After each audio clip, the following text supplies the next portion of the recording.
আল্লাহ তাআলা যদি মুসলমান করে এই পাঠাতো তাহলে চোখ একটু কাটিয়ে দিয়ে পাঠাইছে, কানের ফুটো দেশে, নাকের ফুটো দেশে, মুখ কাটিছে, প্রস্রাবখানা তৈরি করেছে, পায়খানা তৈরি করেছে, ওই আগাটুক একটু কাটিয়ে পাঠাতে পারত না? পাঠাই নাই কেন? এই বিজেপির এমএলএ অসীম সরকার ইসলামকে নিয়ে ক্রমাগত কটূক্তি করেই চলেছে।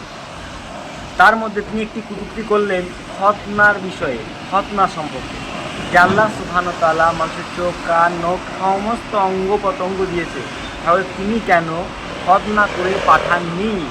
তো তাকে আমি বলতে চাই, খতনা করা এটা একটা সুন্নত, নবীর সুন্নত। এটা করলেই যে মুসলিম হবে নাহলে হিন্দু থাকবে, বিষয়টা এমন নয়। এটা একটা সুন্নত, এই জন্য সেই সুন্নত আমরা পালন করি। আজকের যুগে আমেরিকা, লন্ডনে ইহুদি খ্রিস্টানরা খতনা করছে, কারণ হচ্ছে এখন একটা রোগ হচ্ছে এইডস নামে।